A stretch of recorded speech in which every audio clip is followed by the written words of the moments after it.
rise. The Court of Appeals, Division 1 is now in session.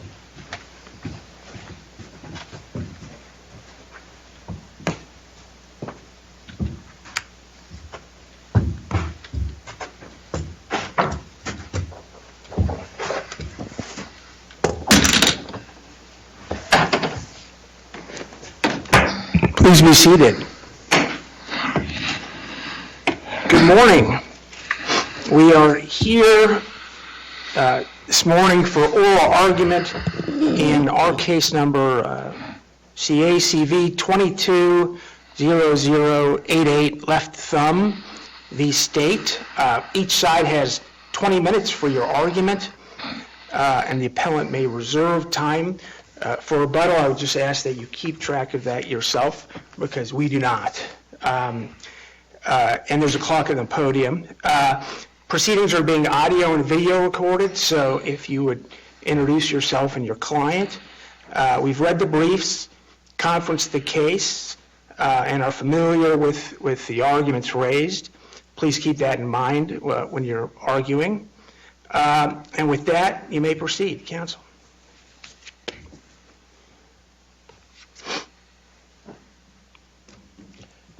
Thank you, Your Honors. I'm Ross Meyer of Willencheck and Bartness on behalf of third-party interveners, appellants Holbrook and Williams Health Centers. Thank you. So this case is dealing with a motion to intervene in a case that was pretty early on in the case, but a substantial ruling had occurred. And that substantial ruling was the questions, or the agreed upon questions of law, and the Superior Court's determinations of those questions of law. So you attempted to intervene after those questions have been determined? That is correct, Your Honor. So aren't you necessarily too late then? I don't think so, and so because that's right when we realized that our interests were no longer being represented by the plaintiff's left thumb. In the complaint... Well, I guess that leads me to a separate question, which is, why did you rely informally on left thumb to represent your interests when, if you were really serious about your interests, whatever they may be, you would have taken a more active role in this matter? Yeah, so that's answered in two ways. First, plaintiff left thumb's initial complaint alleged that they had applied for an application in July 2020 and indicated that they should have been granted that application. And then it also sought for the department to open an application period. Upon that basis, we saw that there was an avenue for our interests to be represented with regard to applications submitted when there's not an open application period pursuant to the department's rules. But then don't you run the risk of putting your interests at the mercy of left thumb's counsel? They're going to act on behalf of left thumb, and if they decide something that would be adverse to your interests, you're not there, you're not part of the case to speak up. So, well, when they're seeking, it wasn't understood at that point from the pleadings that they were seeking a determination of, or that the court would decide how many certificates the department should issue in this 22 allocation. That wasn't present. But the issue of what should the department do with previous applications, that was represented by left thumb. But you're leaving that decision to left thumb. At that point, you're not taking an active role. You're just hoping and praying that left thumb's actions agree with what you also want to happen. Your Honor, respectfully, that's not the standard, though. The standard for timeliness is when it's not determined on any part of or any specific aspect of the case. It's determined on when the plaintiff or that party no longer does represent your interests in the case. And so once we recognize that, we did file immediately. And what we did also to protect our interests is file a separate lawsuit, because we're permitted to, in the event we were not permitted to intervene in that case.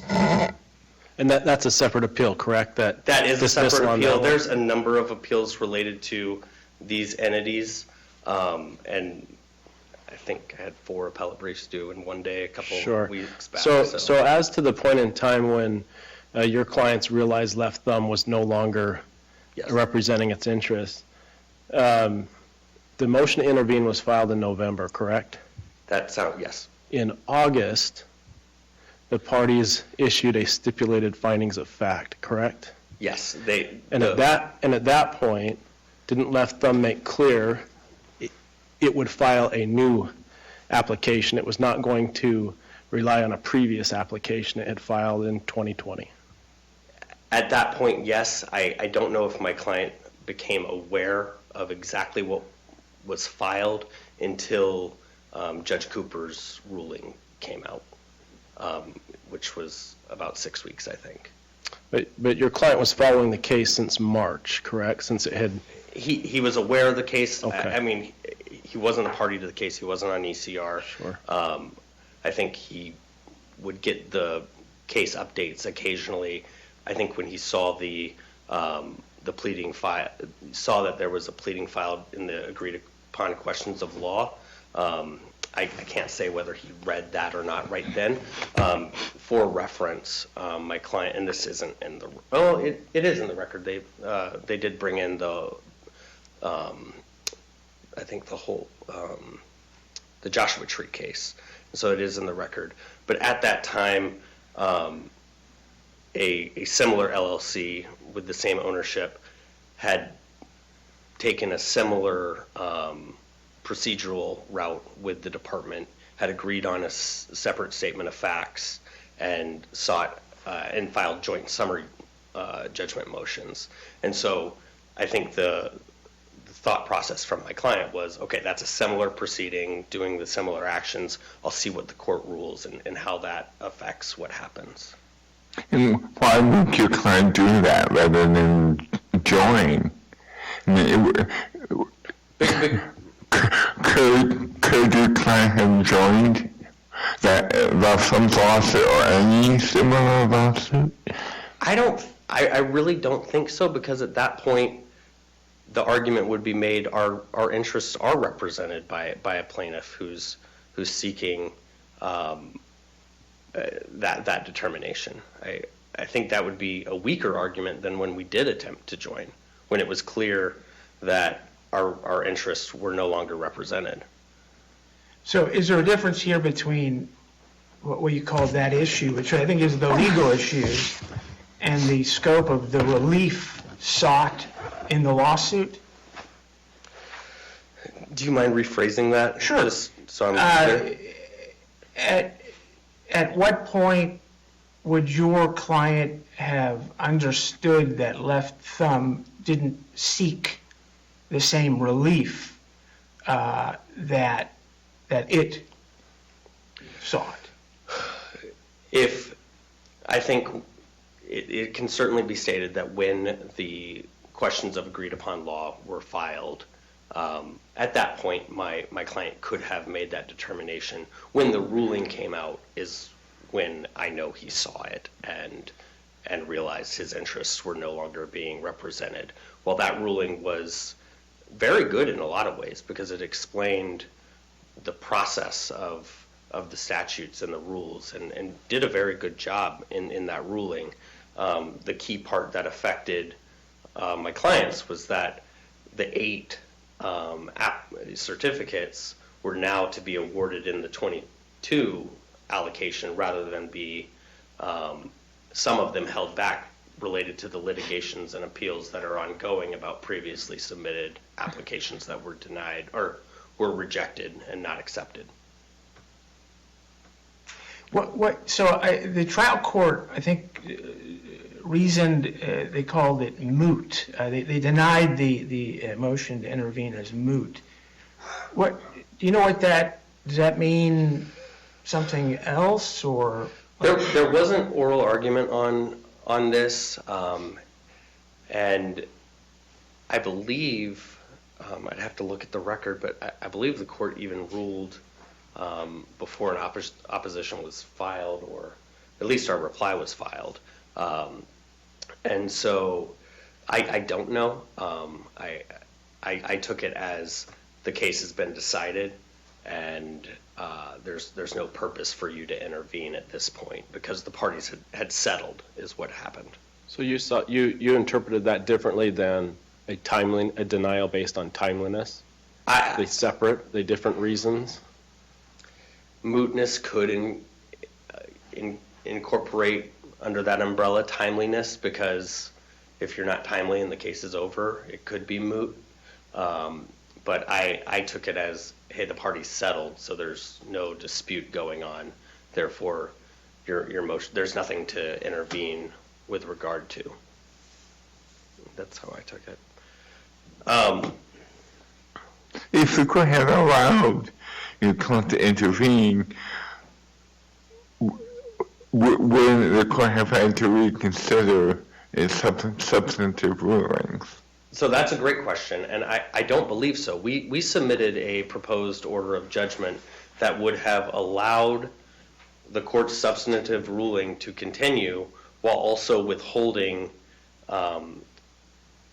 3 or 4 of the certificates for a determination by the courts with regard to what happens to those applicants that did have an application that was submitted between 2016 and 2022 that were in an area that could be granted a certificate, whether it's not in a county that has a certificate or whether it's 25 miles away and there's more pharmacies than the 10-to-1 ratio. So our proposed order accounted for that, allowed the order to go forward and order the department to open an application period in 2022, allocate the number of certificates that it determines are available, while also holding back a certain number that would allow the courts to determine whether those certificates should be allocated or not to previous attempted applicants.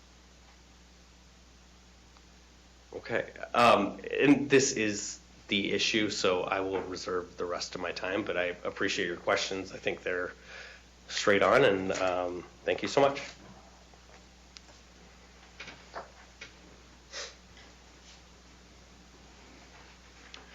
Good morning. I am Gregory Falls, and with the law firm of Sherman and Howard, and I am representing the defendants, appellees here, State of Arizona, Arizona Department of Health Services, and Don Harrington, who is the interim director of the department. Really, most action that happens by the department, so I will refer collectively to my clients as the department. With me at council table is my associate Jake Rapp, did a lot of work on the brief. I think we need to back up and look at how we got where we are here. For many, many years, the Department of Health Services was of the belief that the maximum in the statute for numbers of certificates was just that, not a maximum, but not a minimum. Therefore, for many years, it did not issue new certificates. The Supreme Court clarified that in the Soro Healing case and said, no, it's not only a maximum, it's also a minimum. So if you're below the minimum, you need to issue new certificates. Prior to that, and then by the way, that final judgment was just entered a year ago. Prior to that, the department would receive applications from various parties and would refuse them and send them packing. Relative to this case, we had one from Left Thumb Labs. Now, the appellant wants to make hay out of the fact that Left Thumb Labs filed an application.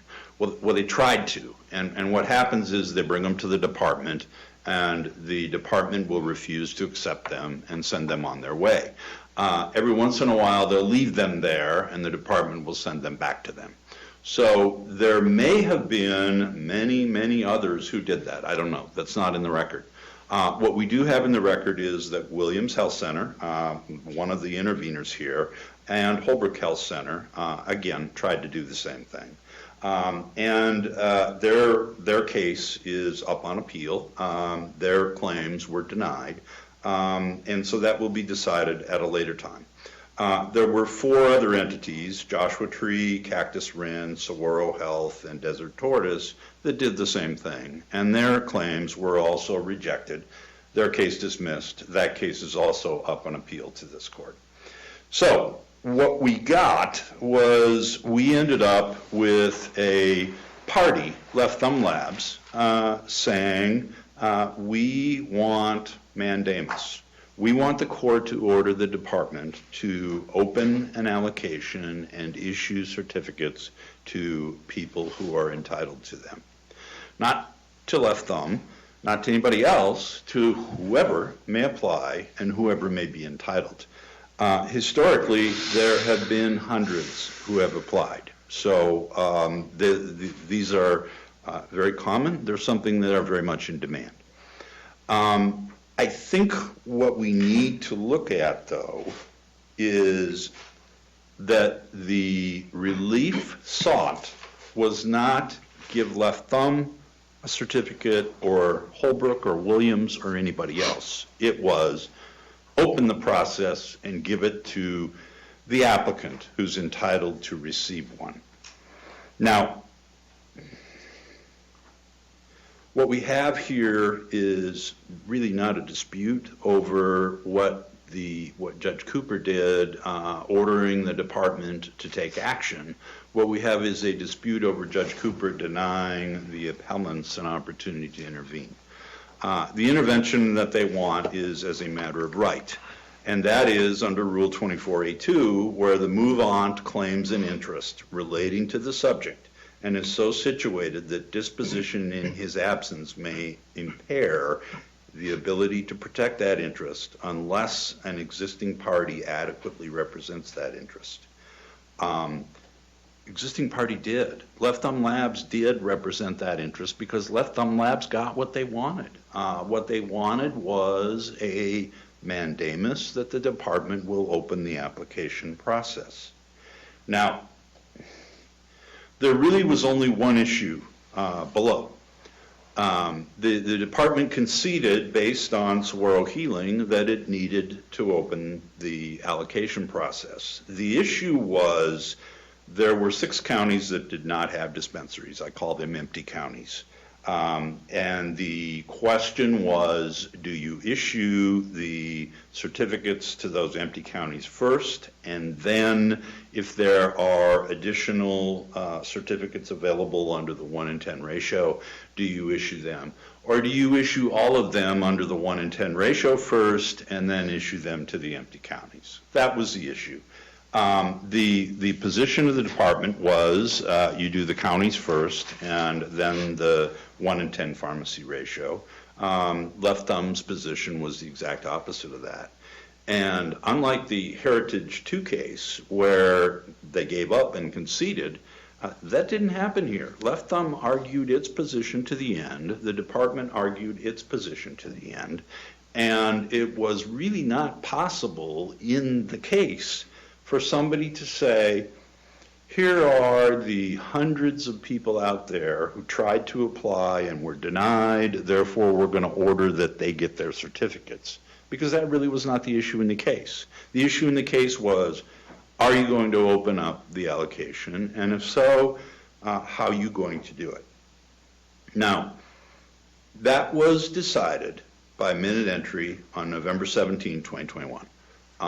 The final judgment was not entered that day, no, but the motion to intervene did not come until, some 13 days later, after a decision on the merits, after the case was essentially done and over.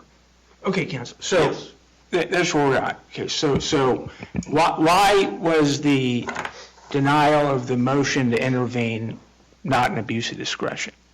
Well, the question is, looking at the factors, start with, was the motion to intervene untimely? And we contend that it was. The trial court had already exercised its decision-making authority and granted a judgment against both parties, essentially, mandamus against the department, and here's how the priority is going to work against the plaintiff. And so there really was, as we said in the briefs, nothing left to decide other than the issue of attorney's fees. And it took a lot of work to get to that point, briefing, issue clash that resulted in That's correct, and unlike what we often see in litigation, the parties in Left Thumb and actually the Williams and Joshua Tree parties have been very cooperative. There have been stipulated facts where the facts are undisputed, and really the only things that have been litigated have been issues of law. The parties had stipulated to the facts that mattered, and that was that there had been no allocation. There were a certain number of certificates that had to be issued based on the empty county and 1 in 10 ratio, and the law of Saguaro Healing was that had to happen. That also had to happen, according to the judgment, before the end of this year.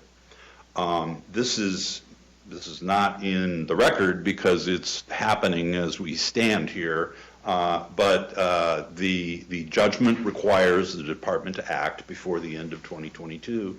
There will be a notice next week, 30-day notice that's required, giving notice of the application period. Applications will be accepted the last 10 business days of the year, and that's going to happen. Mr. Falls, at what point would the motion of intervene have been timely? I'm not sure. Well, timeliness, the motion to intervene would have been timely if it had been filed before the parties engaged in their briefing, because that would have been time enough for everyone to offer the facts. I mean, the Holbrook and Williams facts were not in evidence. It would have been time for everyone to get all of that in front of the judge. Now, the question is, would a reasonable judge reach the same result under the same circumstances? And I think it is beyond question that a reasonable judge would do so. But timeliness is not the only problem they had here. The other problem they had is whether or not there was adequate representation of the interests of the parties. And this was the interest of the parties. The interest of the parties was to force the department to conduct a certificate allocation process. Left Thumb won on that, and the department is going to do that. We expect Left Thumb will apply. That's what they wanted. That's what they asked for. We suspect Holbrook and Williams will apply. There probably will be several hundred additional applicants who will apply in that process. What there will not be is what the interveners wanted, which is a court order compelling the department to give Holbrook, Williams, Joshua Tree, and so forth a certificate. Put them at the front of the line and give it to them, give them priority. There will not be that, and that never was an issue, nor should it have been an issue before the trial court. That was not an issue that Left Thumb raised. The issue that Left Thumb raised was conduct the dispensary certificate allocation. It wasn't put us to the front of the line and give it to us. That's what Holbrook and Williams wanted to argue. That was not an issue in their case. But let's assume hypothetically that you, in this case, say we're going to send it back to the trial court and order the trial court to let them intervene. There's really no basis for intervention, but if they do intervene, because they've lost that issue in their own case, they have judgment against them in their own case that's up on appeal. If they're allowed to intervene, the first thing that the defendants are going to do is say, res judicata, motion for summary judgment, dismiss this case. It's already been dismissed in another case. Same thing for the Joshua Tree parties. Res judicata, this has already been decided adverse to them, case dismissed. So we have the unique position here where we can see that not only were they adequately represented by Left Thumb, but the arguments that they wanted to make were not well taken, and actually not only should they have been denied, they were denied in 2 other cases. So for that reason, even if they had timely asked to intervene, what they're asking for in relief is not the relief that they should have been granted in that case. The judgment. But the trial court didn't get there, correct? Well, the trial court didn't get to the relief. The trial court in Left Thumb didn't get to the relief that they've asked for. The trial court in their other case did, and granted judgment against them. And in the Joshua Tree case, But that's not before us in our record. it is not, the case is not before you on appeal. The case is before your court on appeal, and you can take judicial notice of the related cases that are pending before you. The Williams case is 22-0520. The Joshua Tree et al. Case is 22-0427. So it's not before you today, nor are we asking you to make a decision on that basis, but it is something that has been decided. So Count, just so I can understand this, Yes. the second problem besides timeliness is one of parallel or divergent interests based upon what was sought in the trial court. And what was sought in the trial court was that the door open for applications, the queue start collecting applications.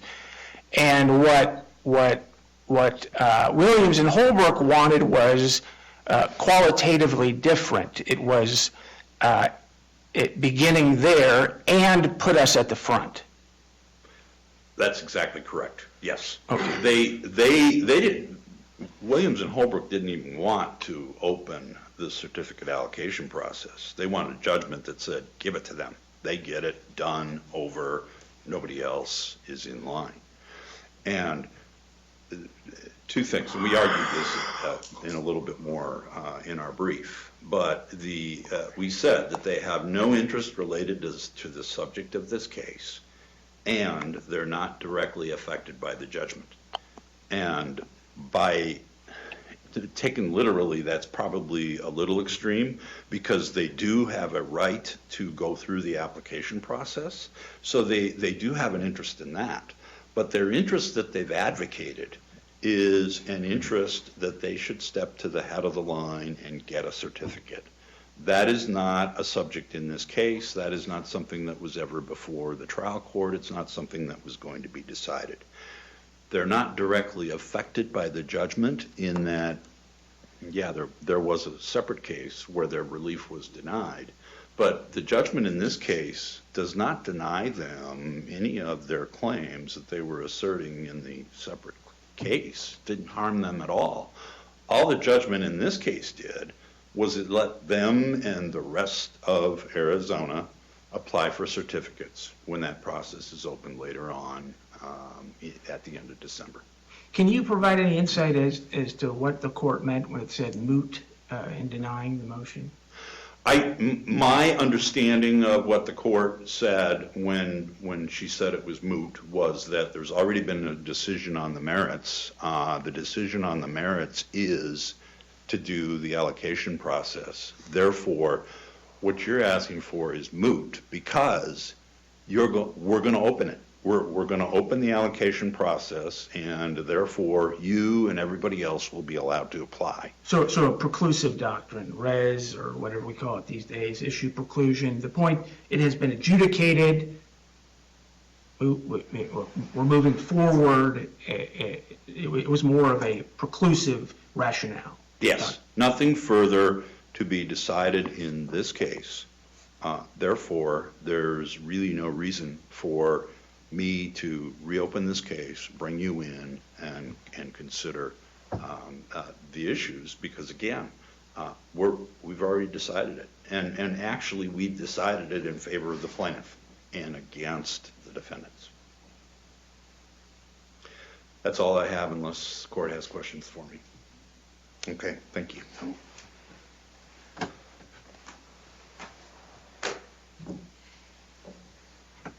I have a few responses. I think one of the main points that the department states there is Left Thumb's interest in this case was just to open an application period. That's something that the interveners don't have a problem with. That's something they want. There hasn't been an application period open since 2016. The department's, based on their own rules, is to review the certificates that are out there each year and determine if it should open an application period. It hasn't done that since 2016, and that's something, of course, Holbrook wants. So in that aspect, the interveners were aligned with Left Thumb, and there was no difference. What changed is in this minute entry is that the first question Judge Cooper answers is, must ADHS issue new DRCs to empty counties before issuing DRCs to other areas under the statute? That question does not affect Holbrook or Williams in the sense of this case. However, in the answer, the judge says, of the 8 DRCs available, 6 should be allocated for empty counties. That statement does affect the interveners because it goes directly to saying, okay, in this next allocation, these are the certificates that are available and must be issued to empty counties, completely bypassing the issue of what happens to the applicants between 2016 and 2022 that applied. And the intervener's position is not that they should go to the front of the line. I mean, while that may be the roundabout effect of it, the issue, and it's in these other appeals, is that Rule 303, which determines when the department is to open an application period, is not statutorily based. They don't have the statutory authority to generate and promulgate that rule.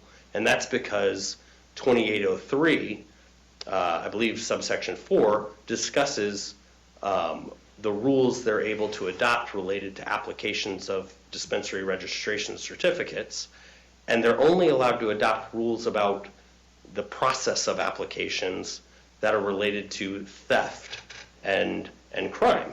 And there's nothing in 303 that's related to theft that protects against that. And so because they're only limited to generate rules about the application process related to theft, to prevent theft, and because the current 303 rule does not do that, it's outside its statutory authority.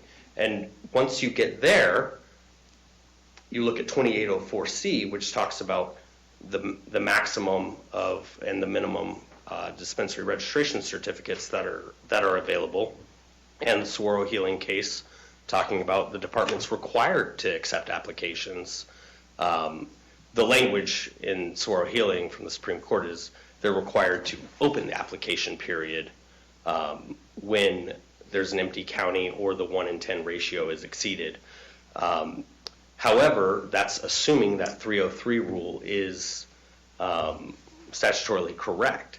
The dissent in that case says, well, this ruling means the department has to open its applications whenever there's an empty county, and that's absolutely correct based on the statute. And the reason being, and I think where you can see, is the pharmacy allocation number is referenced there. Pharmacy allocations are open all the time. You can apply online. And it should be the same with these statutes, that you can apply whenever the 1-in-10 ratio is exceeded or whenever there's an empty county. That doesn't mean someone gets to go to the front of the line, but it means that the department is checking this, citizens are checking this, people who are interested in opening a dispensary are checking this, but it's not just up to the whim of the department to decide every 6 years when they want to open an application period or have a court order that forces them to do that.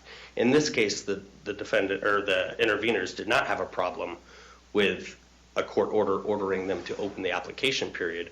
What they do have a problem with, and it did not become timely, is when the court ruled that 8 of the DRCs would be available and 6 of those would go to empty counties, directly impacting them. And so that's why this is timely, and that could send more to the other appeals that are pending, and then the substantive matter of this case below, and why it's an issue.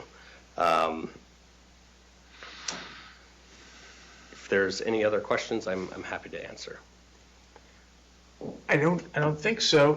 Thank you both for your excellent argument. We will take it under advisement, have a decision out in due course, and with that, we are adjourned.